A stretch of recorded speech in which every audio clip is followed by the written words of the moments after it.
school football, it doesn't get any better than this. Edna Carr and Warren Easton at a packed Berman Stadium. Let's go, let's go. The state of Louisiana produces the third most big-time college players per capita.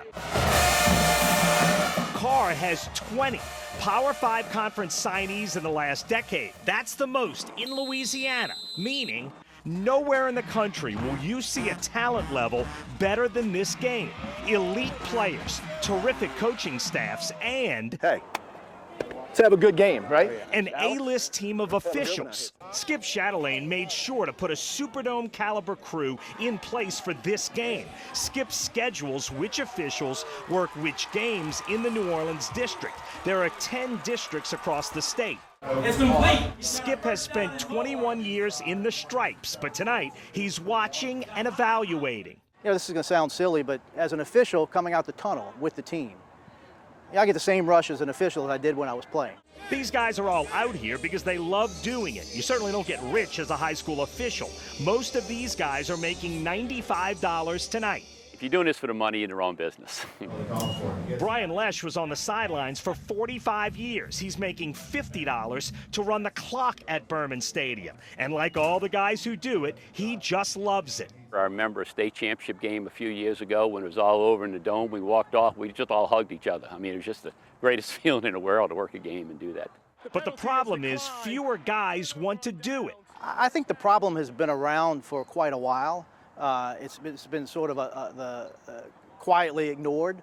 Here we go. But now it's getting worse. The average age of a prep official used to be a guy in his 40s. Now it's 51. And at some point in the not-too-distant future, they're going to have to replace a lot of older guys. And for now, you don't really have those replacement numbers, do you? We really don't. We really don't.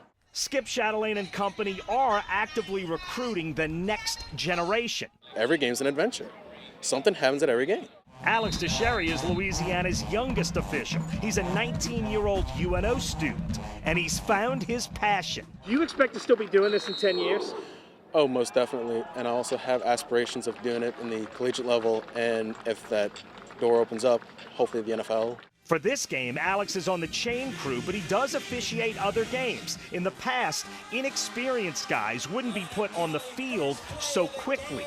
That's changed, and that's one of the negative effects of the referee shortage. Another, in some cases across the state, coaches have been asked to move games to a Thursday night because there weren't enough guys to effectively staff the Friday schedule. This game between Carr and Warren Easton gets a full 7-man officiating crew, but maybe the most negative effect of the referee shortage is that some games across Louisiana are now being officiated with 6 and even 5-man crews. Do we need 7 guys to do a fair job with kids as athletic as we're going to see tonight? Without a doubt. With a 5-man crew, you have some gaps there. You have a head linesman and a line judge who will have to cover the line of scrimmage, but also cover deep passes downfield. So the coverage may drop off a little bit with a 5-man crew. When you're in a big ball game, you want to have that coverage. And for now, they have enough guys to cover all their big ball games with full crews. But the fact is, fewer new guys are joining up. But I think the biggest thing is commitment, and people don't want to put in the commitment to do it because there is a very large of time, energy. There's a lot of meetings, a lot of training, but I think being on the field is the best seat in the house.